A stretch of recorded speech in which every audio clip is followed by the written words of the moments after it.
Okay, let's get going. This, as you can see, has proved an immensely popular event, what we thought might be a bit of a niche subject about how Number 10 is organised. Clearly, there are loads of people who have aspirations to be in Number 10, run Number 10, or who think, being on the receiving end of Number 10, that there must be a better way. Anyway, so welcome tonight to the Institute for Government. Just to introduce myself, I'm Jill Rutter. I'm a programme director here. My only qualification for chairing this event tonight was that I worked in Number 10 together with Allan. I was in the policy unit and under John Major. It was probably the job in government I hated the most that I ever did, and I spent my entire 2.5 years there trying to leave. But anyway, but we can get into a bit of that later, because actually it's quite interesting relevantly to one or two of the questions. But I'm just going to go through our top panel. We have on my far right Sir Allan. Alex was Principal Private Secretary to John Major and then managed the handover to Tony Blair, so he was there from 1992 to 1997 and managed to extricate himself by becoming High Commissioner in Australia. Then, immediately to my right is Baroness Sally Morgan, who was Tony Blair's Director of Government Relations. Then on my left, and speaking more in the Brown interest, is Patrick Diamond. But I think Patrick... That's not what we used to say about you, Pat. That's the first I've ever heard that. Didn't realise why we asked the question about personal style, Patrick. Anyway, Patrick managed to span both Tony Blair and Gordon Brown, so we'll be able to reflect on the different perspectives those two Prime Ministers brought. And finally, and I probably better not say this now, given that start, finally we have Fraser Nelson, who may or may not comment on Number 10 under David Cameron and the relationship and how it's adapted to coalition. So the format is going to be, we're going to do a fairly rapid fire, 5 minutes each from all the panel. Then we've suggested one or two questions, might try out some of those on our panel, and then we're going to open it up for debate here. We are live tweeting this event. There is, I think, our shortest ever hashtag, which is @Number10. So if you want to join in the Massivo Twitter discussion that is holding the nation in thrall and soon to start trending, please go there and knock Mrs. Thatcher off the wavelengths. Anyway, so without further ado, we're going to get going, and we'll have Alex to reflect on Number 10 under John Major.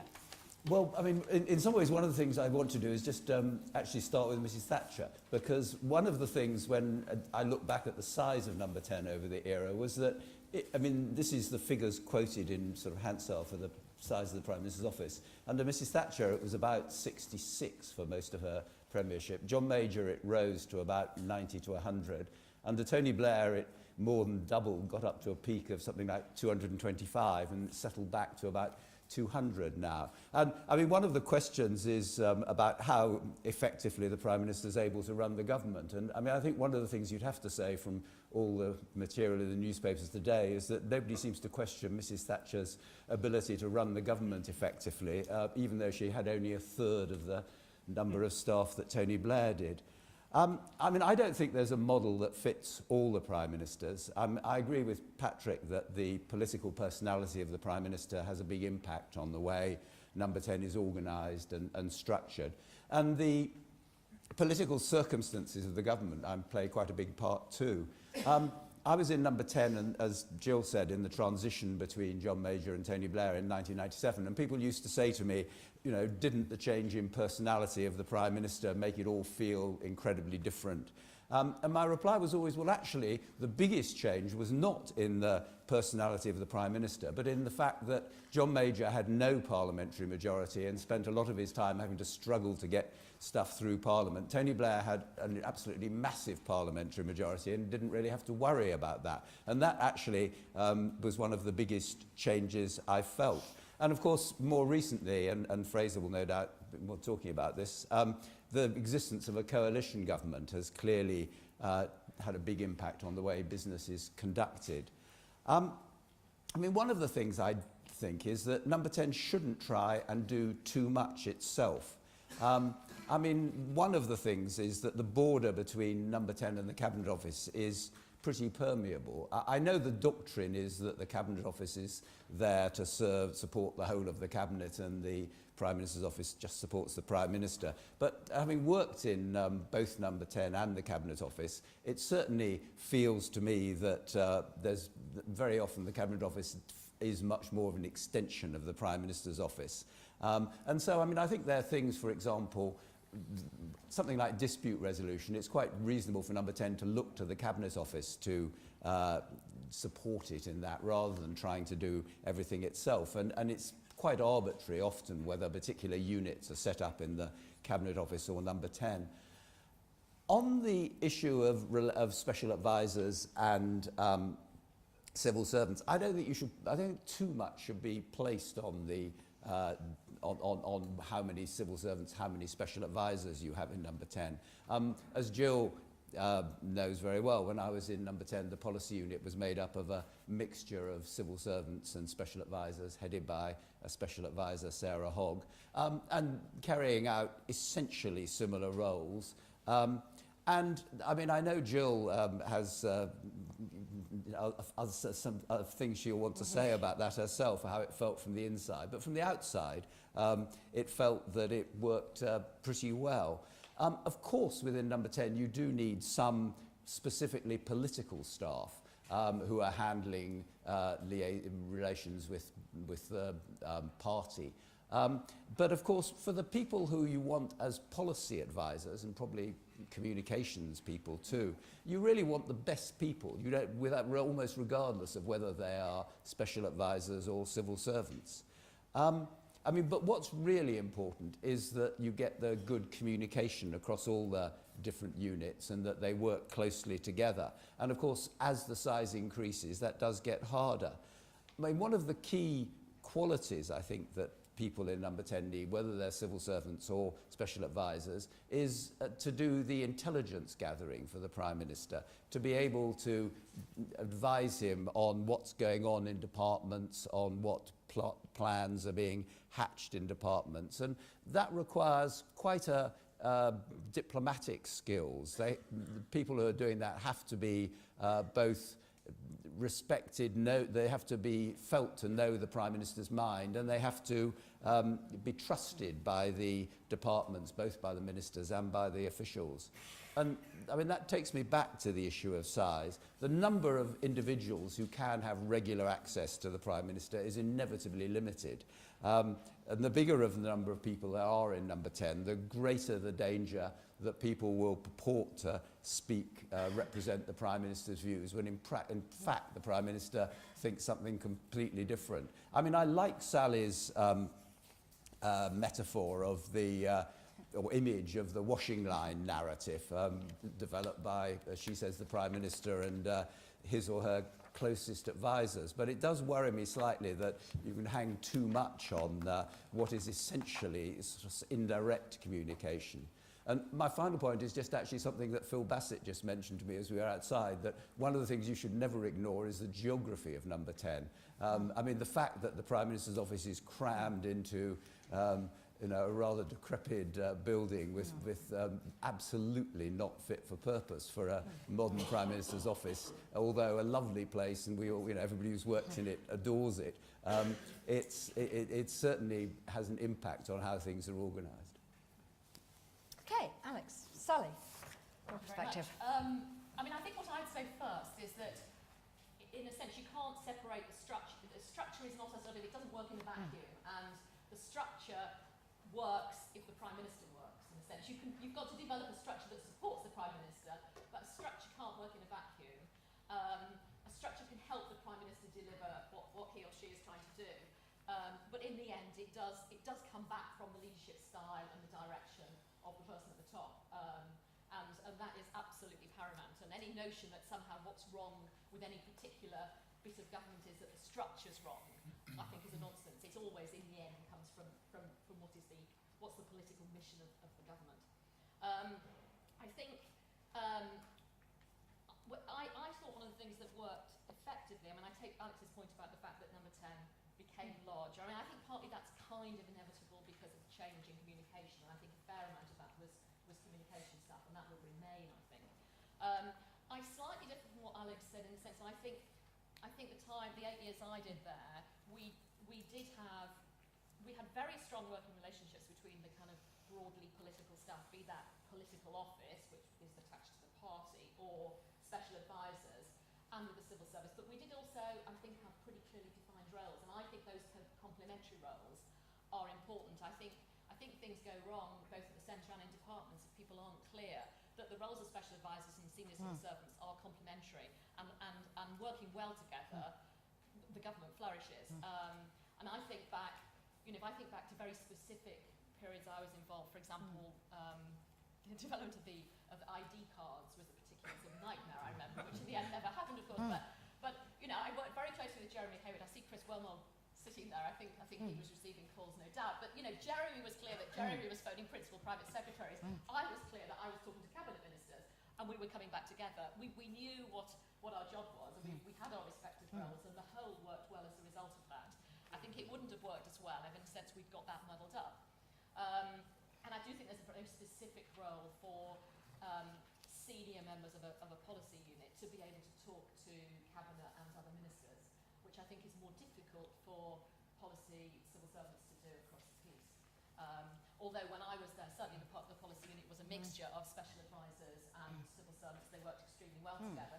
But the senior departments, which we were most concerned about at that point, had strong political special advisors. So if I think about our delivery departments, if you like, we had strong political special advisors with a lot of expertise. I mean, they weren't fly-by-nights. They were people who'd worked for a long time in the field, but also had the political contacts with ministers, which meant that they were really embedded in those teams as well.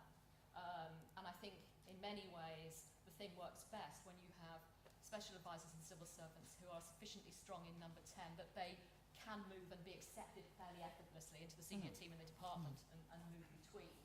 And I think, if I think back to the period of health service reform in the early 2000s, that was a very powerful and effective group of people, both civil servants and special advisors, in number 10 and in the department. And it was a pretty sort of seamless team, really. And indeed, some of them actually moved from one to the other. But that worked very effectively. I think, for me, one of the things that makes the structure effective is if you are very clear as a member of the team what the overall mission of the government is, if you like. And I think I was fortunate to be pretty clear about what the overall direction of travel was of the Blair government. In a sense, I mean, saying there's a washing line, it's not so much the words, but it's the sort of, you got it, you sort of knew what you were trying to do. And that made it very easy, actually, to look at a policy coming forward from a department, or even something coming forward within the policy unit, and say that just isn't going to get through because the balance is wrong. So if I think about the law and order area, the sort of broad theme of rights and responsibilities, you knew that was what you were kind of going to have to judge something about. That was the framework, and that made it very easy, I think, for the Prime Minister, in a sense, to delegate responsibility to a number of the team, to at least assist in that sort of sifting through of decisions and of giving pointers and direction to people working within the broader number 10, because we kind of knew we knew what he was trying to do with the government, and we knew broadly which way he was trying to deliver things. And I think that just means that you can delegate responsibility effectively. I think another aspect that I think we knew the theory, sometimes we got it right, sometimes we got it wrong.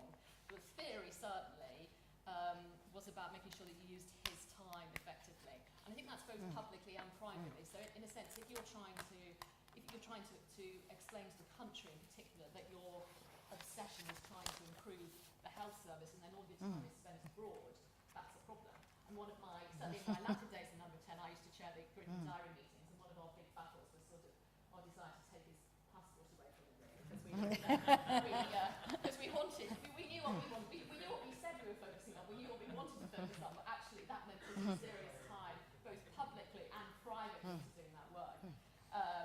And I think it's pretty important again that, in a sense, people who have the Prime Minister's trust are in charge of negotiating how that sort of precious time is used, and also making sure that that there's sufficient time to doing detailed work where that's needed. I mean, I know one of the things that we were very conscious of is if we were focusing, particularly I think on public service reform, sometimes that took a great deal of time, and the diary had to be pretty systematically clear to put serious, hard, detailed fact work in for him, and regular meetings with ministerial colleagues and civil servants, policy units and so on. And you had to be pretty ruthless about how the diary was used. I think what might be surprising to some people is that actually, certainly, I think you obviously learn collectively the longer you're in government.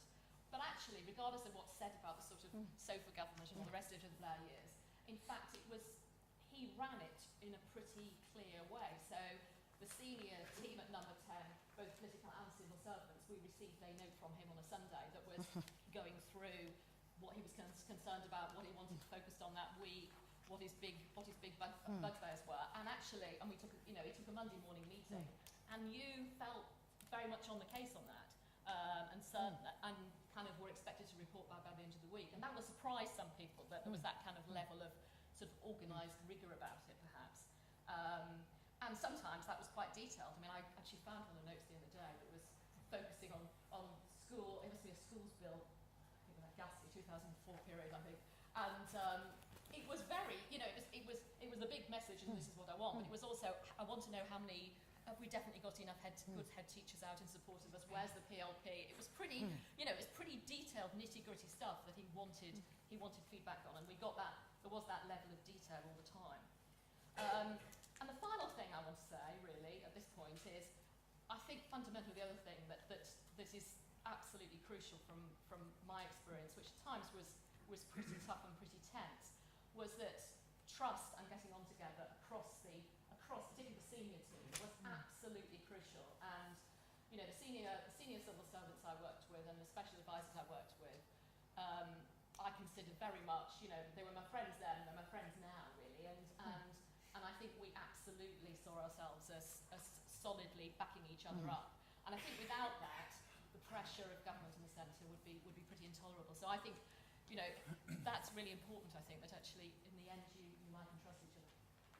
So Patrick, you were part of that team and then you stayed on. You're determined to force me to comment on the We need somebody Brown to era, aren't you? Otherwise okay. I'll have to invent it. Anyway, so... Well, thank you. Well, it's a great pleasure to be here, and I should say at the outset that I'm sort of used to talking to academic audiences these days, because I'm one of, I think, very few people in history who's graduated from number 10 to doing a PhD in a university. The advantage of talking to academics is that although they're obviously very clever, they tend to have relatively little practical sense of what it's like to work in the centre of government. So you can turn up and say pretty much anything. The terrifying experience this evening is that I look around the room and see lots of people who can tell me I'm talking absolute crap. Anyway, let me just make a couple of comments. I'm just going to say three things which address this question about the personal style of the Prime Minister. I mean, the first thing to say is that clearly the political style that the Prime Minister enunciates as they come into Downing Street has a crucial bearing on the organisation and structure of Downing Street. In that regard, I think it's worth just focusing on the extent to which some Prime Ministers come into Downing Street with a conscious political style which they want to see reflected in how they organise Downing Street. Famously, Gordon Brown came into number 10 wanting to distinguish himself, as he saw it, from an era in which there had been, as Sally said, in public perception, sofa government, lots of special advisors running around, heavy centralisation. And indeed, there are some indications, I wasn't there at the time, but there are some indications that Brown did attempt to develop a more cabinet style of government from Downing Street. There is a famous meeting which is recorded in a couple of memoirs. The very first cabinet meeting that Gordon Brown chaired as Prime Minister, he went round the room and asked every one of the 27 members of the cabinet what they thought of the performance of the macroeconomy. And the description of Ed Balls' face by the end of these 27 contributions was very amusing. That's recorded in Alistair Darling's memoirs. But I think it is just worth, in a sense, emphasising the extent to which, the Prime Minister's sort of view about how they want to be seen and the political style by which they want to be seen to operate is actually very significant. And there are, of course, some prime ministers who want to develop a more collegiate style. They want to be perceived to be running a more cabinet-orientated style of government. I think that, as Sally's already said, in a sense, what's interesting is that prime minister styles also change during the period in which they are prime minister. And I think that we could see in the Blair era the extent to which Blair hugely developed and changed the way in which he acted as Prime Minister on the basis of the experience of being at the centre of government. And I think that that point is worth bearing out. I think it's important, not least because while the caricature of Sofa government may have had some credence, particularly in the early phase of the administration, what always struck me was the extent to which Tony Blair realised as his premiership went on how important it was to use his cabinet and the departments in a constructive way if he was going to get the policy and delivery that he wanted through the government. So I think that prime ministers learn on the job, and that inevitably affects the personal style through which they govern. The second point I want to make is, of course, that context matters, and you cannot, I think, assess the structure and organisation of Downing Street, the style by which the Prime Minister acts, without first considering what is the political, the economic, the environmental context that they're governing in. And I think that's a point of particular relevance to Gordon Brown. It is, I think, I mean, I came into Downing Street to work for Gordon Brown at the very beginning of 2009, so there's obviously a significant period which I can't talk about from a direct experience perspective. But it's pretty clear that the experience of the financial crisis, the need to carry out emergency measures in the economy, and in particular the rescue of the banking sector, were in a kind of curious way, since they were obviously very serious problems for the British economy and British politics, actually the means by which Gordon Brown at long last developed some kind of purpose and rationale for being in Downing Street. And the attempt to restructure Downing Street and the centre of government to reflect the priority of the need to restructure the economy and address the problems in the banking sector gave the Brown administration at the centre a sense of purpose which it had arguably lacked before that. Jill has written very eloquently about the National Economic Council, which is of course the structure that was created in the Cabinet Office to try to service a more effective and proactive approach to the economic emergency, but I think that that was a very important development. Another important aspect of the political context is of course how much political capital does the Prime Minister have, and how much political capital they have and how much political capital they judge themselves to have will, I think, impact on how they want to structure and organise Downing Street. Now, Tony Blair was a very effective Prime Minister in numerous ways, and he was very good at prosecuting his case. But I think, particularly as time went on, Tony Blair was also aware that he was wanting to push through reforms which were frankly unpopular with some sections of his party and some sections of the parliamentary party in particular. In light of that, Tony Blair was absolutely determined to have the most effective political operation that he possibly could. Sally can't say this, of course, but the political secretaries who worked for Tony Blair in the time that he was in office were all outstandingly good and very heavyweight people who enabled Tony Blair to get some very difficult initiatives and legislation through government. So in that sense, the political context and the awareness of the political capital that the Prime Minister has impacts on the bits of Downing Street that they choose to resource, how they structure and organise the centre of government. The final point, though, which I would make, and this is the point that I really want to emphasise above all, it is the strategic mission that the Prime Minister has, which surely has most bearing on how they choose to structure and organise the centre of government. And it's the absence of a strategic mission which leads to a sense of disarray in Downing Street. But if you can articulate a clear sense of what your mission is, then the organisation and structure of Downing Street should evolve to reflect that. In the Thatcher period, and Alex obviously started by talking about the pertinent issue today of the Thatcher administration, it is quite clear that during Margaret Thatcher's time in office, she had a number of projects that she wanted to pursue, be it restructuring the state to make it more efficient, be it nationalisation, reverse of nationalisation, be it the attempt to obviously free up and liberalise the economy. Likewise, I think in the phase of the Major administration, there was an emphasis on trying to make the public sector more responsive, the introduction of the Citizens' Charter, a number of initiatives which actually I think today are somewhat forgotten, but were actually quite important in promoting the importance of public service reform in government. And then, of course, as Sally's already said, for the Blair government, the importance of the reform of public services, and as I've mentioned already for Gordon Brown, the importance of responding to the serious economic and financial crisis. So each of those strategic missions had a critical bearing on how Downing Street was organised. Those are my substantive comments. The only other thing I would just say is that having gone through the process of working for 2 Prime Ministers in Number 10, and having had a period of reflecting on that experience within a more academic context, the only point I would add to what I've said is that I think for politicians, for civil servants, for people who are interested in how government works, not least here at the Institute for Government, I think the point we have to keep coming back to is being very careful about the illusion that you can run everything from the centre of government. Now, when I say that, I don't want to imply that that's what Tony Blair believed, nor indeed what Gordon Brown believed, because I think both of them had a sense of what they could and couldn't do from the centre, even though at times perhaps they weren't as aware of it as they should have been. But I think in any discussion about whether we should have a Prime Minister's department or some enlargement of the centre of government, there are reasons why one might wish to do that, but I think it's very dangerous to do it on the basis that it is possible to run very complex policy, and indeed more possible to implement and deliver policy by trying to do it from the centre of government. I think that's a very dangerous assumption, and I think it's one that we should be very cautious and careful about in considering future reforms of Whitehall. So Fraser, when David Cameron came in, he was pretty clear that he didn't want to run government from the centre, and certainly some of his ministerial colleagues seemed quite taken with the idea that Mrs Thatcher ran Downing Street with hardly any people, and that that was the right Conservative model. Yeah, that's right. If Patrick doesn't like centralised government, then David Cameron should be his fantasy government. There's not much power being inflicted from the centre there at all, really.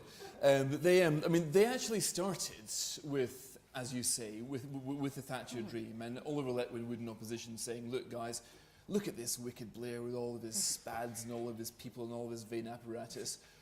Back in the day, it was me, John Redwood, somebody else's brother, and everything worked fine. And we only had 3 people, so when we get in, we are going to show a different style of government. We're going to demonstrate our difference from these wicked Blairites by purging everybody and having a skeleton kind of staff. Now, that was phase 1 of the 3 phases of Downing Street. This continued, for a while, and everybody can imagine the intentions here. And as a journalist, I was, although I'm a right-leaning journalist, I'm a great admirer of the Blair period. And even in opposition, I worried that their policy for Number 10 was basically intended as a piece of hate mail written to Tony Blair, saying, look, we'll show you what's what. Now, this kind of new regime lasted until about the 27th U-turn. I mean, we had the health debacle, which I don't know, in Patrick's PhD, you could do a whole section on the health bill and how to properly bugger up something. But it was actually the Forests' U-turn which finally made them realise that something was going so badly wrong. Here was a policy the Labour managed to do without anybody commenting at all. And now you have a situation where any 2-bit celebrity can come up with a 3-day campaign and defeat the entire British government. So they'd had enough of Joanna Lumley and people like that and thought it was time to reshape. So along comes phase number 2. Now, that was the one where you basically have a policy unit staffed by civil servants, and a policy unit which answers to both the Prime Minister and his Liberal Democrat deputy. Now, the argument there was that, of course, there's got to be civil servants, because if you get spads, the spads are going to agree with each other, and we can have these lovely civil servants with their political nodes amputated, and nobody will disagree with anything. And you had Paul Kirby coming in to oversee it, and you had a lot more, Jeremy Haywood's role increased controversially. But there was another crucial development alongside phase 2, which was that Downing Street didn't become the engine room at all. I mean, what you've heard so far was a period where the Prime Minister and his closest aides can actually decide what the British government does. In fact, it doesn't happen anymore. It's decided by the Quad, this group, which has no real constitutional basis to it. But the Quad is where all decisions are made. The Quad is mainly supported by the Cabinet Office, and the briefing papers are provided by the Economic Secretariat, the EDS. And he, as a lot of you will know, he who provides the briefing papers tends to run the show.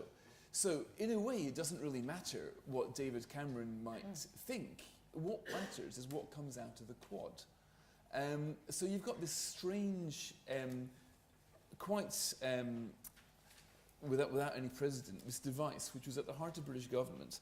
Meanwhile, you've got these poor civil servants in the policy unit coming out with policies doing as best they can, and increasingly being blamed by the rest of Whitehall for a lack of prime ministerial grip.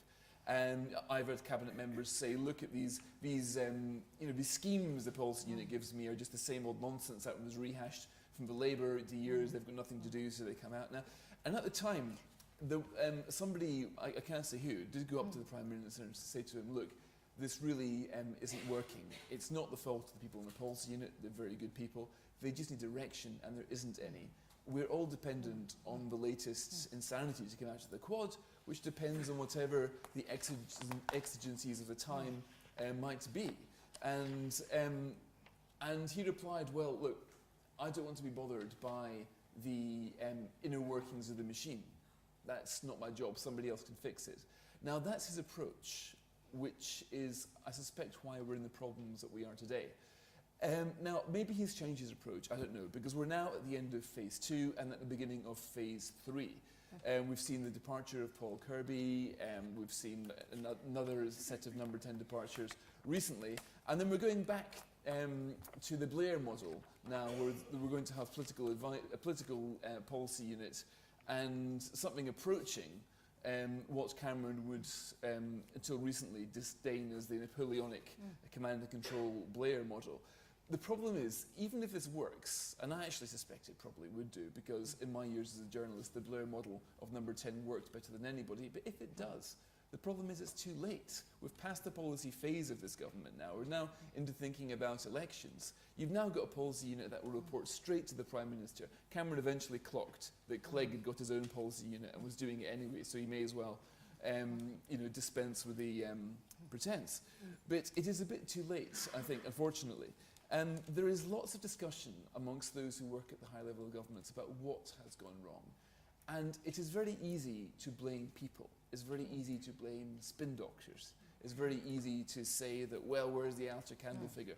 But spin doctors, they carry messages. They're not alchemists. They cannot produce a policy if a policy doesn't exist. They can't fake direction if direction doesn't exist. And as anybody who's worked in government will know, direction can really only come from the top. If you're going, you need a kind of, if Cameron is going to take a Reagan approach to government, which is to do most of it horizontal, or just sleep, or sorry, I should rephrase that. And focus on other sort of, being chairman of the board type things, then he needs a Leo McGarry figure for all of you West Wing fans out there, somebody calling the shots. And there isn't one. There is a sort of vacuum, really. And when I was a journalist, it was great. So when I was a political reporter, it was great to talk to somebody who works in number 10. You'd get a really good feeling of what the government was doing and why, what they were concerned about, what the good battles were. It was brilliant. Now, when journalists meet up with people from number 10, they're normally asked what's going on. I mean, I'm not joking. This is so the first few minutes trying to work, so what's happening in the government? And it's not really a good look. And now, perhaps he'll fix number 10. I don't know. But we're in a situation now where the main things happening with this coalition government are in the Quad, or in the Department for Education, or in the DWP. Number 10, I don't think, is an engine room anymore, not in the way that it was. They may be trying to fix an engine, but by the time they do that, the Prime Minister will probably be getting out of the car. Wow, well, that's quite an interesting little tour. I was just going to pick up one or two points. Ask our friends from the Labour administration whether they recognise it from this problem. Alex and Fraser mentioned slightly differently the role of the Cabinet Office. Alex as a sort of useful partner, and Fraser as the people who are really sort of calling the shots through the mechanism coalition. You two didn't mention the Cabinet Office, and there was a documentary, I think, by Michael Cockrell, which featured Lord Mandelson basically saying, well, we didn't really want any advice from those people, to paraphrase, talking about the Cabinet Secretary. I just wondered, did the Cabinet Office loom particularly large as part of your operation? Or? I mean, my take on that is that we sort of co-opted the parts we needed, I think. Is that fair, Patrick? I mean, you know, in the sense that whereas we were talking about senior special advisors in the policy unit, they were predominantly domestic policy advisors. Certainly Tony Blair had senior civil servants who'd had a lot of Cabinet Office experience. I think for a time we're also still heading the Secretariat and the Cabinet Office, but the truth is they moved their seats and came and sat in number 10. So in a sense, we kind of co-opted the parts we needed, I think. I think we probably, I mean, I think, you know, it'd be fair to say we didn't put a lot of weight on Cabinet committees, I think, and that's, you know, that's hands up, that's kind of well written about, I suppose. We use them to sort out some difficult, tricky issues, but we preferred to do that in Cabinet rather than Cabinet committees. So Gordon Brown took a slightly different approach with things like the NEC and the Domestic Policy Council, Domestic Renewal Council, whatever the domestic counterpart was. So yes, he did. I mean, I would just add to what Sally said by perhaps just making the point that I think, certainly for the Blair administration, it would be wrong to say the Cabinet Office was unimportant, in the sense that the Cabinet Office was used as a flexible resource, and there were different elements and units within the Cabinet Office that did attain a high degree of importance. For example, the strategy unit was there, wasn't it? the strategy unit was in the Cabinet Office, played a very important function. There were actually aspects of the national security apparatus that were located in the Cabinet Office, and of course also the European advisor was technically located in the Cabinet Office. So there were individuals and offices within the Cabinet Office that were significant. I think that the argument, and the one I think that you're referring to in relation to the Cockerell documentary, is what's the constitutional function of the Cabinet Office, and was that recognised by the Blair government? And as Sally's inferred, there was less reliance on Cabinet committees, and the notion that the Cabinet Office was playing a key role in brokering political agreements between different members of the Cabinet did diminish. That was done by other parts of the operation, not least Sally's office, as she's already said. So I think that there is an ongoing issue about what is the Cabinet Office for.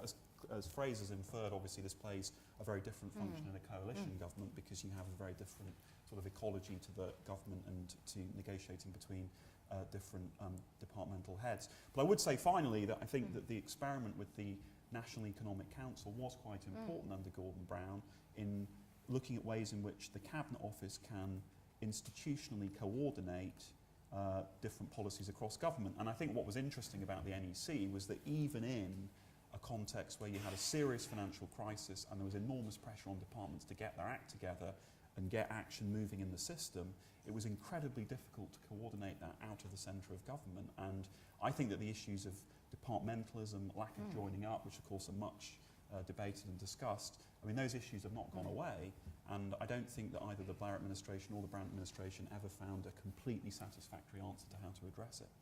Okay, rather than asking more questions, I'm going to now throw it open to the audience. If you're in the extra room, the spare room, which is called the innovation room, you want to ask a question, I'm afraid you're going to have to come and pop your head round the door, otherwise we won't be able to know that you want to ask a question. So let's fire ahead. We'll take sort of 3 questions and we won't get everybody to answer. So let's go, we'll go to the row there, Michael, Candice, and then we'll go. Hi there, I just wanted to, we talked a lot about sort of structures and size, but I wanted to get to you reflect on some of the processes that made Downing Street work. So the grid was one thing that was mentioned. I came from the delivery unit, and it seemed to me, and I think you mentioned in your piece, Sally, the kind of delivery stock takes. It might be another, the sort of, you know, the machinery doesn't always need to be structures, does it? It can be other ways of working. So Okay, comment great. on that. And that's a very good example of keeping questions short so we can have lots of people, but not of saying who you are. So thanks, Michael. Yeah, next along the row. Just tell us who you are. Allan Bailey. Alex started with Mrs. Thatcher, and I wanted to go back to that, and put in a word for the CPRS as an extension of the Cabinet Office. In an earlier era, Mrs. Thatcher did her best to abolish cabinet government and succeeded in abolishing the CPRS. But that was an effort. I don't know much about the National Economic Council, but a coordinating role objectively, including civil servants and outsiders, did seem to me to be helpful in maintaining an objective policy analysis with the Prime Minister in the lead and taking a leadership role, but equally, as Patrick Diamond was saying, not trying absolutely to control everything. And this meant that coordination across departmental ministers, which is what the cabinet is, was helpfully promoted by this institution which looked on behalf of the whole cabinet, and it prevented discussion just getting into sofa personalities and focus groups and so on. And it's idealising it. I don't say it achieved any huge strategic gains, but I think it avoided the kind of interplay between special advisors short-circuiting departmental ministers in the way it has seemed to do since. And I do suspect, I like to think that, if we'd had the CPRS under Robin Hibbs in 1986, with the Westland affair, which was essentially trivial, could have had an objective paper and would have been dissolved, and the coalition, which was the Conservative government then, as always, would have gone on. So, Allan, for those of us that only know the CPRS from their report on the Foreign Office that everybody ignored, what's your example of something where the CPRS was actually influential?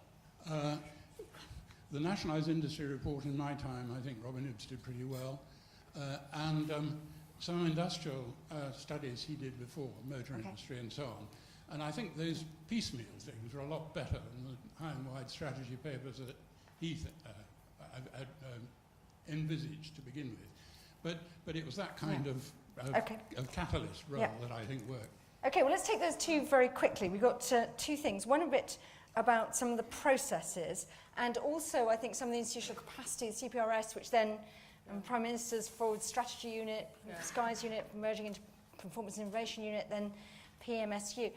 I mean, Sally, do you want to just tell us sort of a bit about the thinking behind all these bits of process, which weren't really there in the same way under John Major? I think in a way what we were constantly trying to work out how we could get new thinking and outsiders into the structure in a way. So I think that the innovations, if you like, that were set up were whether it was the delivery unit, which was trying to drive a new focus on delivery in the key departments, or the strategy unit to do further blue sky thinking, was partly to try and produce more of an interesting mix of people bringing ideas to the table. I think the thing that I think often was a spur for action in the Blair government was actually in different ways the use of outsiders. And one of the things that we did very often was, certainly on each area of public service reform, there'd be a group of people working in the field who'd come in, and they'd be around the cabinet table. Unfortunately, they used to just tend to throw petrol on Tony's general approach. So, you know, at the end of it, he'd say, I told you it's complete. You know, I told you we've got to sort this out. Did you hear what they said? But nevertheless, it was actually incredibly useful to have your 20 head teachers there saying, this is actually what's got to change. It was then much more difficult for people to say, oh, well, it can't be for the following reasons. It produced a sort of energy in the system, I think. And we had a pretty comprehensive approach, I think, to both getting those sort of groups of people in, but also, I mean, I hate the term stakeholders, but in a sense our policy unit were absolutely responsible. If you were the education person, you know, when it was Andrew or whoever, they had a responsibility to absolutely be completely connected to the people, the tent we had to gather around the reforms we were trying to do.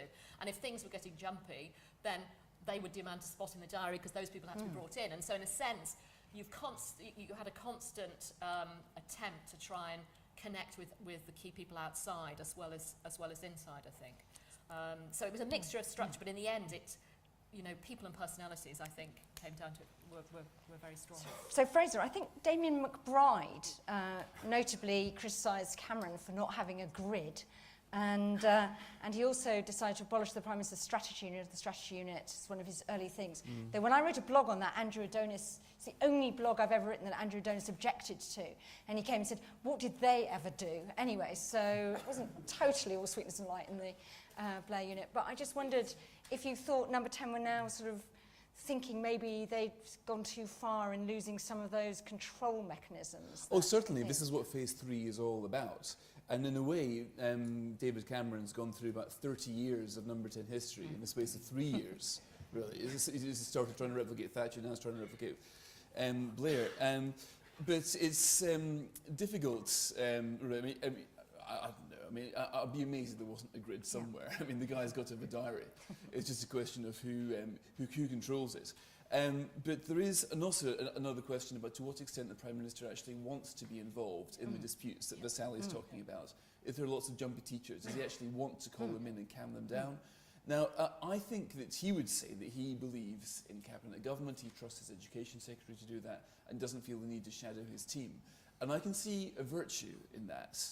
I can completely buy into the idea that the Prime Minister is there to give support to Whitehall departments, but you choose somebody to do a job and you let them do it. You don't try and remote control them. So, you know, I can understand if, and in many ways forgive him for what I was rather unkindly saying earlier about number 10 not having much of an engine. I mean, if there are good engines that are motoring in other departments, then at least some progress is being made. But there is overall, I think, a lack of a feeling that the government, I think, are needlessly losing arguments that they could win, simply because number 10 constantly seems surprised by events and does not have anything like an early warning system or an intelligence gathering operation. And I'll tell you why I think this is. That, they need a political operation, and as Patrick said, Tony Blair's political operation was probably the best in living memory, actually. But in terms of telling the Prime Minister what was around the corner, it's funny, Vasali was saying he wanted to know what are the head teachers saying, what's the PLP saying. Now, instead, the definition of political right now is what do the Lib Dems think? Something political is something that's going to make it through the coalition. And the whole number 10 machine is geared towards doing what, to give them their credit, is an incredibly difficult thing. Something I didn't even think was possible in our adversarial system, is having two parties working together reasonably well at a certain pace. But all the effort is going into the internal politics, and nobody's thinking about what happens around the corner. And that's why Joanna Lumley is capable of bringing the government to its knees. Okay, let's go back. Oh, yes, Alex, yeah. Because, I mean, it's being held up as, you know, I mean, first of all, I mean, as Fraser was implying, every government, John Major, that had, you know, plans for what was happening over the period ahead. But I mean, in some ways, the grid, I thought, became almost, you know, a caricature of itself. It ended up with, you must clear space for this incredibly important announcement. And, you know, it happened and nobody noticed it. And, you know, and equally, you bounced around all sorts of other things. I mean, so I don't think you know, I'd hold up the grid as being be all. It did feel quite different, though, from being in another department. So the sort of, you know, the change between the dying days of the Major government and the start days of Blair. It was quite different in terms of, you know, this is when you're doing something, and this is definitely when you're doing something, as opposed to, we'll tell number 10 later, you know, just get on with it, which is what we certainly did towards the end. Anyway, let's go back and have some questions at the front here. So, come here. George Jones. Nobody's mentioned the words Chief of Staff.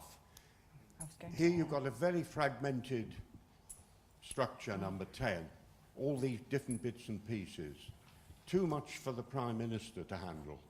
If I'd been interviewing Alex when he was Principal Private Secretary, he would have told me that he was the Chief of Staff. But now there's somebody called Ed Llewellyn. In between there was Jonathan Poll. I don't get the impression that Ed Llewellyn is doing the same sort of job that a Chief of Staff normally does.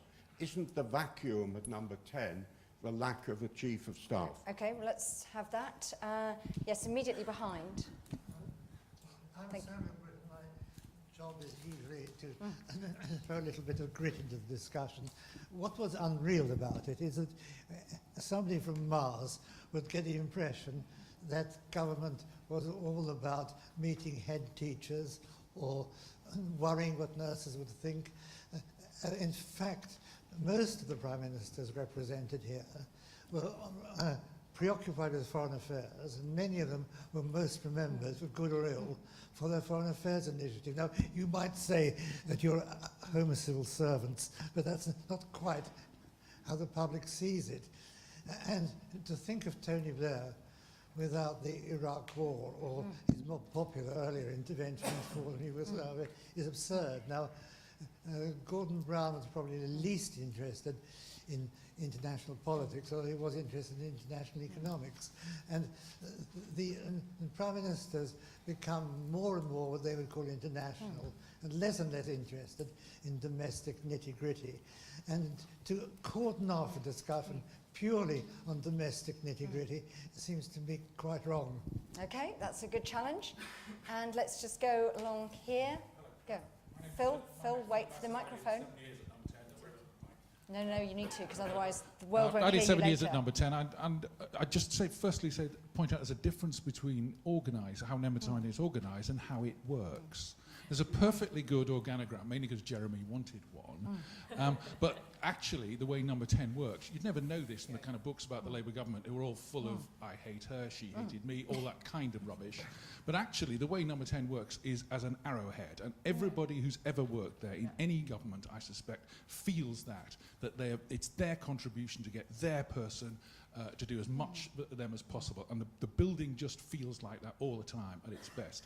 So given that, the question I want to ask people is not so much about what their bit was and how their bit was, but whether or not there is a kind of bedrock ability at number 10 that really goes beyond kind of particular government X or government Y. Partly because you've got a Prime Minister who is a politician who is either at or close to the top of their game. You've got the people they hire who are roughly the same. You've got the civil servants who work there who are roughly the same. And I suspect that the kind of examples we've slightly seen, something from Sally and certainly from Fraser, which are the kind of, the sort of the way number 10 is always described. Number 10 is always, it's a bit like the House of Lords where I work the most. The House of Lords is either a bunch of silly old men in red coats, or it's the only institution that's stopping this vile government from pushing the country beneath the waves.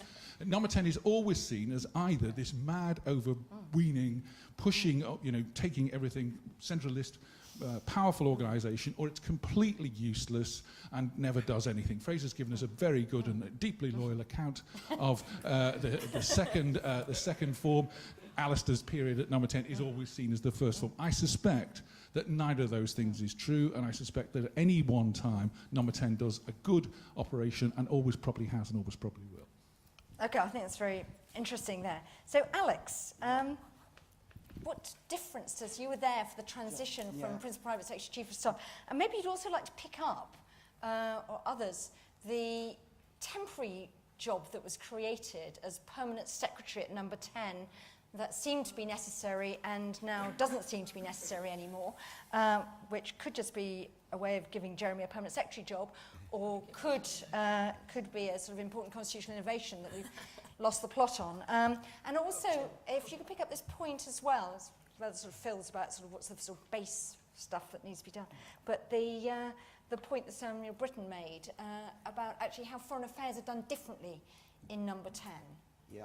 The Chief of Staff point, I was, before the 97 election, I was, had quite a few sessions with Jonathan Powell, and he was, we established he was coming in as Chief of Staff, and my feeling was that there wasn't then a role for a Principal Private Secretary separately from this. And so John Holmes, who was the Foreign Affairs Advisor, took over the role of Principal Private Secretary, and that was how it started. It rapidly became clear that Jonathan's role was not going to be the same as Principal Private Secretary, and you needed to bring in somebody, and Jeremy came in in his beginning as Principal Private Secretary there.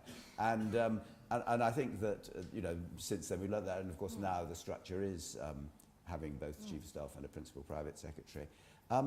Sam's point about foreign affairs, is a very valid one, and I have a lot of sympathy. I recognise Sally's point that the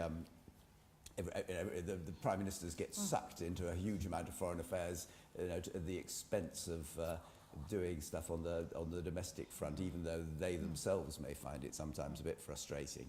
The support is different, because the support is, very much more through officials and the relatively few special advisors involved in the foreign affairs side of things, and the Foreign Office obviously plays quite a big role. In some ways it's almost inevitable that Prime Ministers do get sucked into into foreign affairs because, you know, other heads of government want to speak to heads of government, and so you get, and you know, it has to be the Prime Minister who goes to G7 summits and all this sort of stuff. I mean, the support in Number 10 when I was first there was, I mean, you know, following on from Charles Pole, there was one Foreign Affairs Private Secretary, and I mean, when we were there, it absolutely became clear that was, you know, the burden was just intolerable, and we brought in an assistant, and now the whole structure's changed a bit. And there was one advisor, wasn't there, who was mystery, who came into our office sometimes when I was at Number 10. Yeah. Percy Craddock, I think. He was the You've chairman forgotten of the him? Joint Yeah. Intelligence Committee, All yes. Yes. He made a big impact downstairs, anyway. Yeah.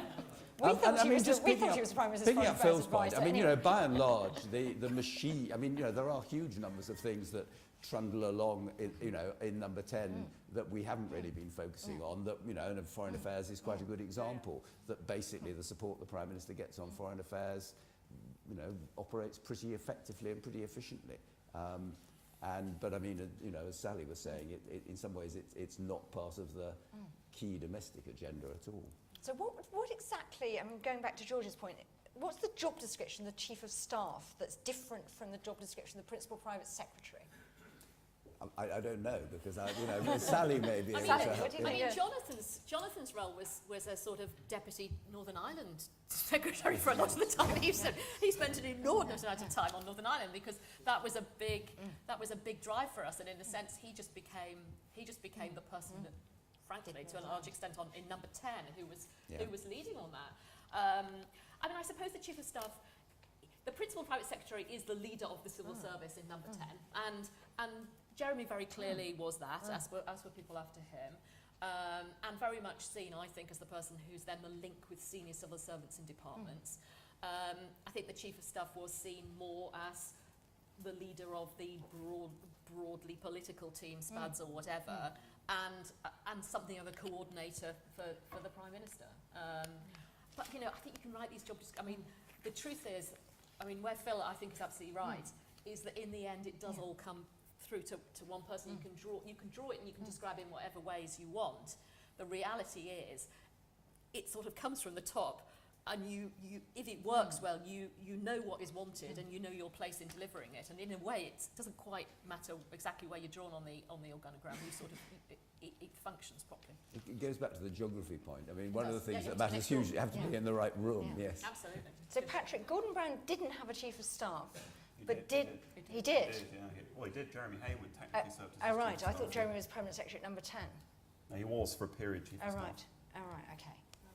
So, I mean, the simple point I was going to make in response to George Jones's point was that there was a brief period in which Jeremy Hayward was technically Chief of Staff in Downing Street.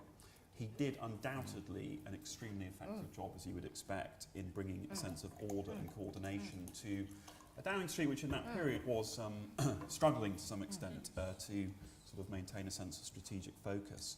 I think the limitation clearly was that if you are a civil servant acting as Chief of Staff, then there are political conversations and political deals and political brokering exercises which you can't really engage in.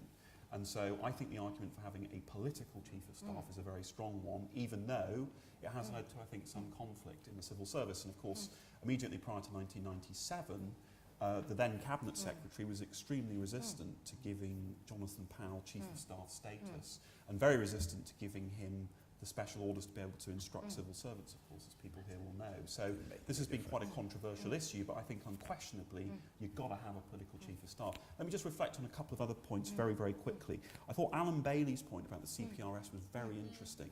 There is actually a chapter of my thesis which focuses on the CPRS. So you and I should talk about it, because we're probably the only people who'll be interested. But in seriousness, I would say I think that the challenge. I mean, the strategy unit, which I worked with quite closely at different periods, produced some outstanding work when we were in Downing Street, both under the Blair period, but also crucially in the Brown period. I mean, Brown really drew on the capacity of the strategy unit. The difficulty was how you embedded the excellent policy recommendations which the strategy unit made in departmental policy making, because obviously departments sometimes felt shut out of the process. They sometimes didn't understand the thinking behind different strategy unit reports. They were sometimes, I think, unsure about whether the policies being recommended were really the right ones. So I think the question is not should you have long-term policy capacity at the centre, you absolutely should. The question is how do you get that working better with departments. And then the other thing I just wanted to say was about the international context. Very, very good point that was made, of course, and you're quite right that clearly in the Blair era, foreign policy was absolutely critical. Again, I would just say the importance of structural change. In 2001, Tony Blair took a significant decision that was actually relatively little remarked upon at the time, which was to appoint a senior European advisor who was based in the Cabinet Office and a national security advisor who was based in Downing Street. And those structural changes had quite a significant impact, not least because it meant that there was institutional capacity in Downing Street which was challenging the Foreign Office, the Ministry of Defence, other institutions in government which had traditionally dominated the policy conversation about foreign policy and national security. And I think it would be quite wrong, clearly, to hypothesise that those structural changes led to subsequent events, but they had some bearing, I think, on how events played out in the period after 2001. So Fraser, how do you think it's playing out now? I mean, I don't know whether you want to comment on how Ed Llewellyn interprets the Chief of Staff. I don't know. I mean, there is a criticism of Ed Llewellyn that you hear, and it is that the job his title is Chief of Staff, but the job he is asked to do and expected to do is that of Diary Secretary, which is to, of course, that's a really important job if you're Diary Secretary to the Prime Minister. It's not demeaning, but he is. But I think that the criticisms are unfair. Ed does an incredible job, and he's very popular, and a lot. But he's acting under orders, and also right now his main job is to try to keep the coalition happy. He has to spend a lot of his time wondering what Nick Clegg feels like, and things like, and conveying Nick Clegg's message to other Tory cabinet members. And that is not a popular thing. When you make the phone call saying, sorry, Secretary of State, but Clegg isn't really keen on these profit-making schools, so can you just drop it? And, so that is not the way to make friends. So we just, but ultimately, if there isn't a chief of, if nobody's doing the Chief of Staff role as commonly understood, I call it the Leo McGarry role, in my sort of utterly unacademic West Wing obsession kind of way, then that is really the fault of the man who hasn't hired a Chief of Staff, rather than the fault of the guys trying to do the job to the best of his abilities. Just before we get to one or two more questions, I was just wondering, Alex, the National Security Council is under David Cameron. I mean, I think Civil Service World, of course, a very important thing, had a sort of thing reflecting that this actually was one of the sort of institutional successes, relatively, of this government, was the creation of the NSC. It has worked quite well, and having the National Security Advisor of the stature that we've had, and was in fact one of the first appointments made, has worked pretty well, and the National Security Council meets regularly and does actually provide a forum to thrash out some of the big issues. Okay, more questions. Now, let's go to the back, not least because it's our director, so I know who writes my paychecks, yes. 2 points if I might. Sorry, Peter Riddle, Director of the Institute for Government. One is the figure, I think perhaps mentioned, is the Cabinet Secretary. How does the Cabinet Secretary fit into this picture? Because you get the impression that in, say, in the era of Bertrand and John Hunt, they were very much a key advisor within Downing Street. But in the early Blair years, they weren't so much. Perhaps with Jeremy Hayward now, we've got a reversion to a more traditional pattern. And the second point is one which Fraser's raised, is governments come in with lots of political advisors who've been in opposition. Do governments after a period run out of political advisors? Okay, yes. Gareth Davis. One organisation we haven't mentioned today is the role of the Treasury. I always think to get, in my experience, to get things done, you always need 3 people on side. You need to get number 10, the department, and Treasury all aligned, and that's when you can really motor. So how would you best organise Downing Street to deal with the Treasury? Okay, and we'll have, while you're all thinking about the answer to that, are there any women who want to ask questions at this event, she says? Sort of, clearly not. Okay, yes. Hi, Rob Allan. Just to add to the conversation on Chiefs of Staff, Gordon Brown did very briefly have a political Chief of Staff who was Stephen Carter. But one of the reasons why Stephen Carter seems to get kind of forgotten is that he was seen to be, from a distance, ineffective because he, lacked some of the kind of characteristics of a good, effective political chief of staff. One of which was that he didn't command the respect of others in number 10. So that prompts a question, which is, what are some kind of characteristics of a good number 10 special advisor? What would a good person specification look like? Okay, I think those are very interesting questions. So, Sally, cabinet secretaries, and then I'll get onto the relationship with the Treasury. Yeah, but, fine, lovely. Cabinet secretaries. I mean, I think it's well documented. I don't think we used the cabinet secretary necessarily as fully as perhaps we should have done. I mean, I think it improved. I think the cabinet secretary was more involved in number 10's work, I think, in the second term than the first, and was particularly when we'd moved to having a lot more, not formal cabinet subcommittees, but cabinet groups, if you like. So, for example, on public service reform, more obviously related to Iraq, the cabinet secretary, certainly in my memory, was always present at all those meetings.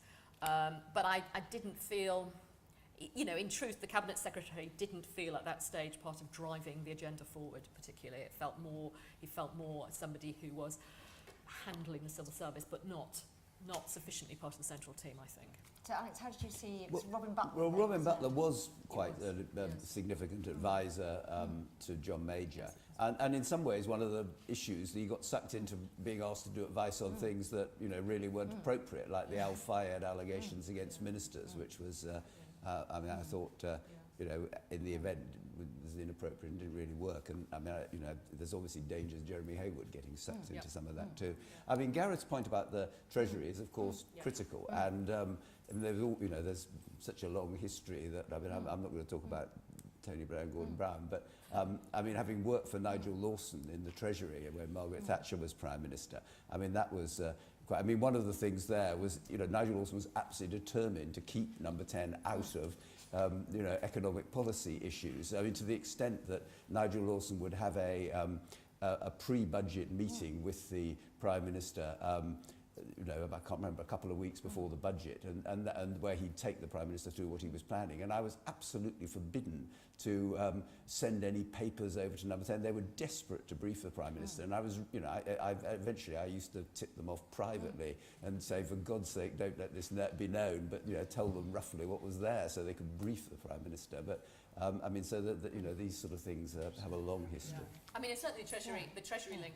In my, if you ask why Jeremy was there because the Treasury would talk to Jeremy. Above everything, Jeremy's absolute key role was he was basically the person the Treasury would speak to. And he and Ed Balls used to meet in a cafe in Whitehall, and that was the only way we ever knew what was in the budget, really. So,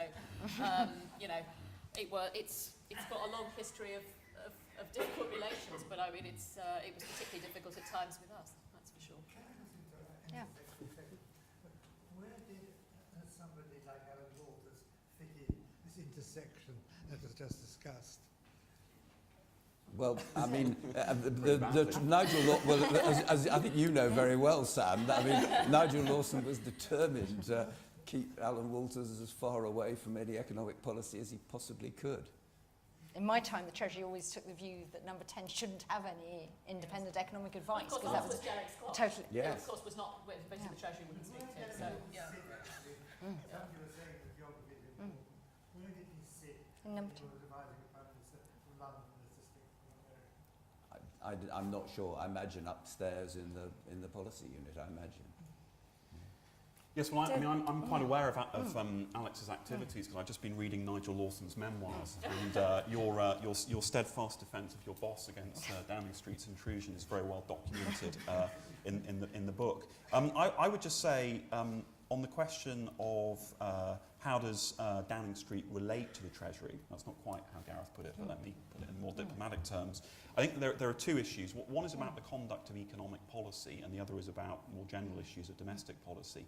I do think in relation to events since 2008, it's become pretty clear that in British government you need more challenge functions to economic policy thinking than having it simply conducted within one institution, which for much of the Blair period, and actually ironically for much of the Brown period, the Treasury was able to maintain a very tight lock over most economic policy thinking, most discussion about public expenditure, and of course, crucially, many issues relating to the regulation of the financial sector and the financial services. Now, of course, traditionally, the Cabinet Office did play a significant role because there had been, certainly in the 1960s and 1970s, heavyweight political and civil service economic advisors based in the Cabinet Office serving the Prime Minister. That has obviously now gone, and I think there's an issue about how one ought to recreate it. In relation to more general policy, I think Gareth's question was perhaps alluding to the fact that there was significant conflict at different points between advisors in Downing Street and advisors in the Treasury. The only on issues of domestic policy, particularly public service reform, I think looking back, one would have to say to some degree, while it was certainly perhaps inevitable, it was also regrettable. I mean, I don't think the quality of policy making was higher because you had serious disputes being conducted about the direction of health reform, the direction of education reform, and clearly it would have been better to try to have a more concerted approach. When you actually got into having meaningful discussions, obviously, you know, Treasury advisors had very important things to say about different aspects of reforming the public sector. The truth is those discussions relatively rarely took place, and as I say, I think that is regrettable. If you could find a structure that had more, gave more potential for interaction between Number 10 and the Treasury on those domestic policy issues, I think it would be far preferable. But the final thing that I would just say on the question of the Chief of Staff, it is true that Stephen Carter was technically Chief of Staff under Gordon Brown, but it was very much a technical post because Gordon Brown was determined to maintain quite a flat structure, and Stephen Carter was effectively told to be Chief of Staff working alongside 3 or 4 other very senior people. In that instance, his authority was always qualified, and hence his departure within 5.5 months was inevitable. You might have thought you could have spotted that as a problem if you were going to be Chief of Staff. That you would have thought so. Fraser, I just want to, I mean, David Cameron now has the Cabinet Secretary that he chose, and presumably has a rather better relationship with the Treasury than characterised over the sort of periods that we've been talking about. One thing you can't blame this government for is any tension between Number 10 and the Treasury. They both pride themselves on it a lot. The first time I went in to see George Osborne in his job, he delighted in showing me some door that wouldn't open before between the 2 buildings, and now it does. And they start the day on, you know, the quad mechanism means that there is no division between that. And though I agree with Patrick says about there being a lack of challenge mechanism, and even I think that's actually a bigger problem for a separate discussion about the institutional treasury, which I think is way overdue reform. But to go back to your question, Peter, about does the government run out of spads? And I think you have got a bit of a problem there. When a government is in the ascendant, when it's about to get power, it's very easy to recruit your pick of people. You get people who will, in the case of take Ed Miliband, our former, and she feels a former Times person as well, a former Times colleague, Tom Baldwin, quit a pretty good job to go and work for Ed Miliband as a press secretary, so did Bob Roberts, political editor of The Mirror. You can do that if people take a bet that you're on the up. When they look into the future and they see you going out, they don't want to end up in the bunker getting medals pinned on them at the end. And it becomes more difficult. Now, if you decide, right, what I really need is lots of spads like Blair had, it becomes more difficult to find the right people. And I think people matter far more than structures. And when I look back at the successes of the Blair years, they were all to do with the extraordinary calibre of people they had, civil servants and special advisors, who by some freak of political weather managed to coalesce at the same kind of time. Now, for David Cameron, politics is personal to him. He likes to have people around him who he can trust, who he likes, who he can invite round to lunch on a Sunday. And it's difficult, because if he were to hire a chief of staff, he'd end up doing a Carter, getting somebody to whom he can't really relate and trust. If the personal chemistry isn't there, it is very difficult to fill these holes. So I will be, we all read in the Sunday Times this week about another advisor leaving Number 10, Rohan Silva, who's an incredibly talented guy. But as Hayek said, the thing about right-wingers is the best ones do tend to go off and do what they believe in, which is to make money elsewhere. The best left-wingers, they believe in government as potential to transform society. They do tend to come to government. So the right is always at a disadvantage.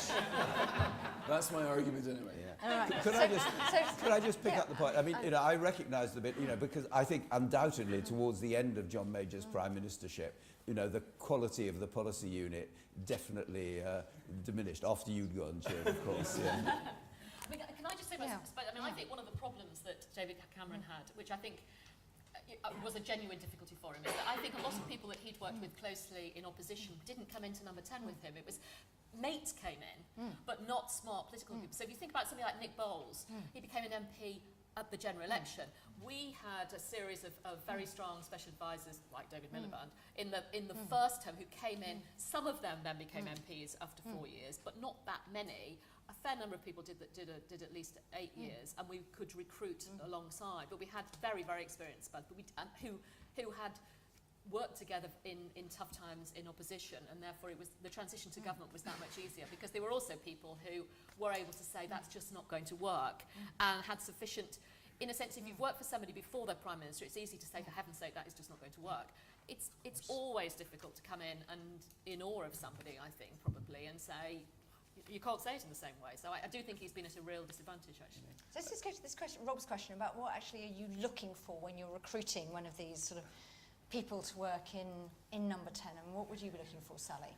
I mean, I think it depends on the role, but I mean, I think in the policy area, you're looking for somebody, they've got to be bright, they've got to understand the broad agenda, they've got to be good at personal relationships, because they've got to be working cooperatively to try and push and lead and work with the department. They're not going in to throw their weight around, it won't work. And therefore they've got to have sufficient credibility that people will want to listen to, not just because they've come from number 10, but because they actually do know something about what they're talking about. And they're sort of political nous. So Alex, what do you think? No, I agree with that. I mean, one point I didn't pick up on Fraser's introductory comments was his description of civil servants with their political noses amputated. I mean, actually, I would defend civil servants as having, in many cases, the best civil servants have very good political noses and actually are, very capable of seeing. But it's not their job to urge the Prime Minister to go further than he wants to. And that is the problem when you've got civil servants as policy unit. Nobody's going to say, come on, Prime Minister, we can do more than that.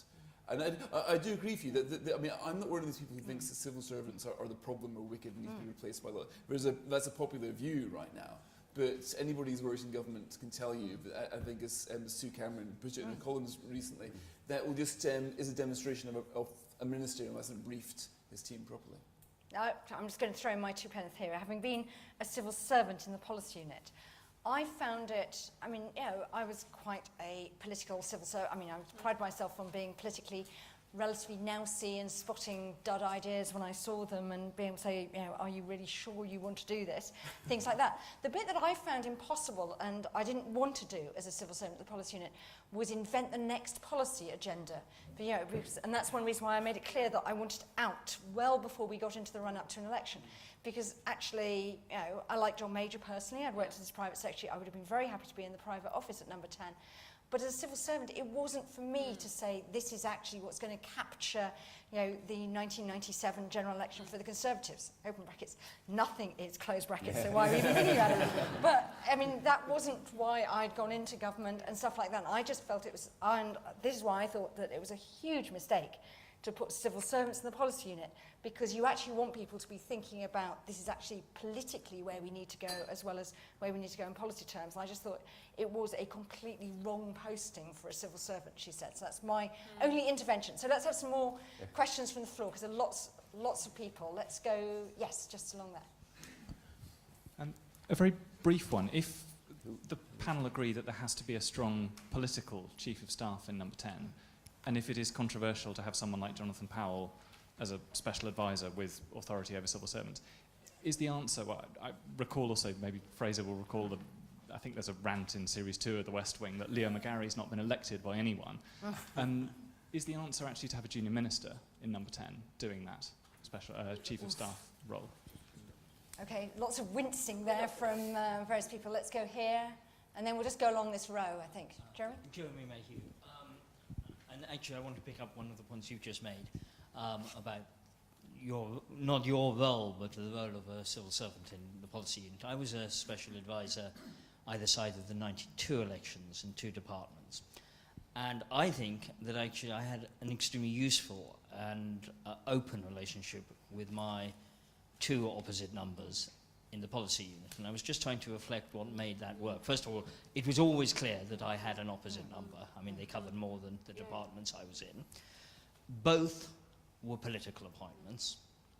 In the one case, the person actually knew my Secretary of State very well. So there was never any indication at all from my Secretary of State that I shouldn't have the most open discussion. It wasn't just about running ideas by, it was actually about exactly what was implied over here. What should we really be doing? How should we be pushing things further? How should we be preparing for the election, etc.? I mean, completely proper territory. And the second person, who would have been a colleague of yours, knew the Prime Minister very well because he'd been a special advisor in the department where I was now a special advisor. So I may have been very lucky, both in the attitude of my Secretary of State to number 10 on departmental issues. There may have been some issues about Europe, but there weren't issues about the department. It was about working together. I was dealing with somebody who was in effect a political colleague. I very much had the sense that we were trying to work out together what was good for the government. I know those are, they were smart people, they were political people. I could not have had the sort of discussions I regularly had with my opposite number if it had been a career civil servant. And that's nothing to do with the quality of career civil servants. It would have been an inappropriate discussion. Yeah. Next, Jeremy, pass down the line. Thanks. Peter Owen, Better Government Initiative. We've had a lot of very interesting insights into the different ways that Cabinet Office and Number 10 work. None of them fit for purpose, and now hopelessly floundering in the face of coalition government. Is there any possibility of somebody doing a bit of work to help the incoming government to try and get a more effective design? Might this be a job, for example, for the Institute of Government? We're having an event, Peter. And Roger Dore, just an observation, really. We've heard what's been happening since '92. I'm afraid I can claim to have been a private secretary in Number 10 for Harold Wilson between '66 and '70. Wow. Now, what we've heard tonight is all a matter of degrees and emphasis. Yeah. But if I look at my time, as it were, we had a private office with 5 private secretaries, a press office, about 3 people, a political office, basically 2 people, Marcia and Gerald Kaufman. And that was about it. And we had to operate through departments and using the Cabinet Office. Now, I'm not for one moment suggesting the answer is to return to those days, and I fully understand working in departments later why the trend has been towards a much bigger and more influential Number 10. But it's just a comment, really. If you go back beyond the 1990s, and what I found would have reflected what had happened for years before that under different administrations. It's one of the biggest changes in the processes of government in our times, I think, the increased influence and numbers at Number 10. Organisation was never an issue in my day because relations with Marcia were, but not organisations. Okay, well, we've only got 5 minutes left. So does anyone want to react to this idea that whether it was Peter Mandelson, Ed, I'm thinking of candidates to be Chief of Staff as the Junior Minister, Ed We Balls, actually I can remember at times it was something that was discussed. I mean, I think, to be honest, I suppose I think too much can be made of the conversation about Chief of Staff or Principal Private Secretary. Because actually, if I look back, the mistake I think we got hung up on this ordering council thing. I think it was a complete red herring. It was completely ridiculous. Because the fact is, it's not about have you got authority over people. It's whether or not you're working well as a team, and people knowing that you've got the ear to the Prime Minister or you haven't, and that you know what he wants or he doesn't, and that's what makes you effective. It's not whether you've got an ordering council or not. So, I think it worked broadly well having a Principal Private Secretary and Chief of Staff. I'm not sure their job descriptions necessarily made a great deal of sense, but you knew what they were doing. I think the Order of Council stuff was completely irrelevant. And one of the things I thought was very interesting watching the ending of the Thatcher obit yesterday on BBC was Charles Powell and Bernard Ingham, who of course both joined Number 10 as civil servants, but who were clearly some of the most politicised advisors anyone could imagine, playing those sorts of absolutely critical roles and staying for a huge amount of time. Should Nick Bowles have been? Yeah, but We all like Nick here? Yeah? Yeah, I mean, he probably should, but the Yeah, I problem thought he was should. that the expenses scandal cleared a lot of very safe seats. Yeah.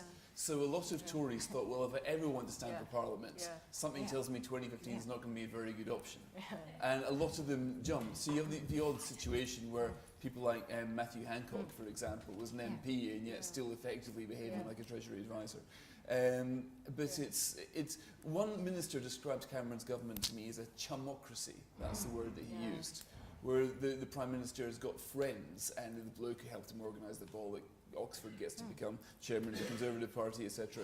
And there is, but it's difficult if that is how, you know, how do you recruit a new best friend? It's tough.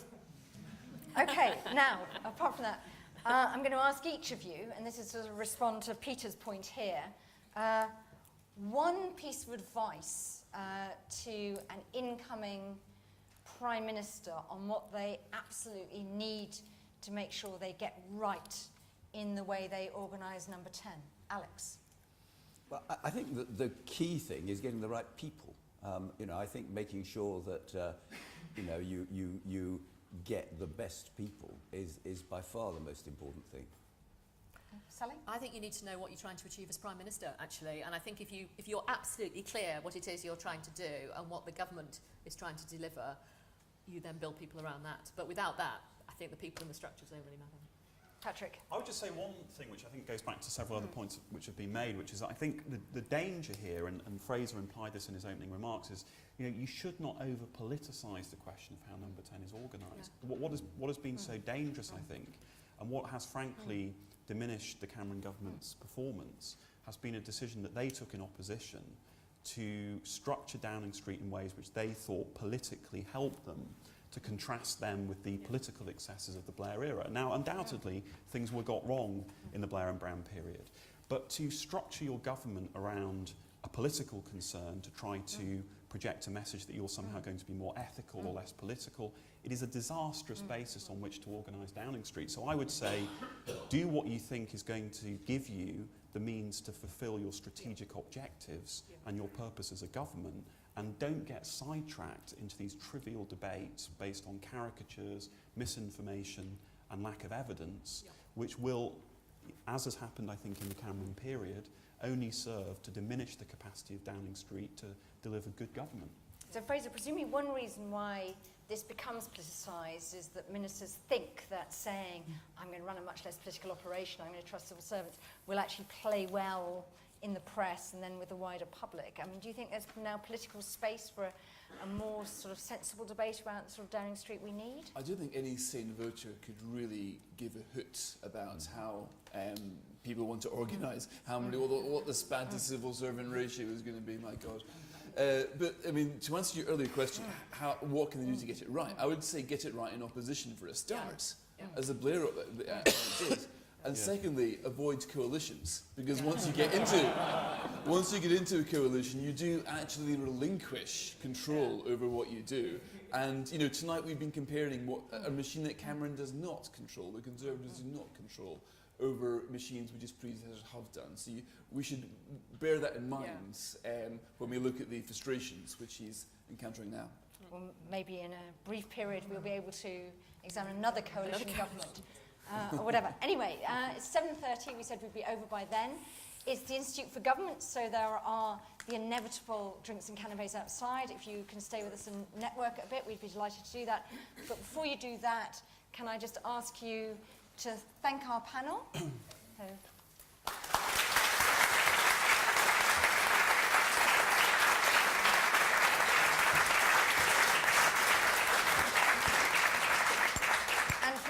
That want to watch this will very shortly be up on YouTube, and there's a briefing paper with some of the panel's responses to a question we asked in there, and a little bit of IFG commentary with important links to lots of IFG work already in this area.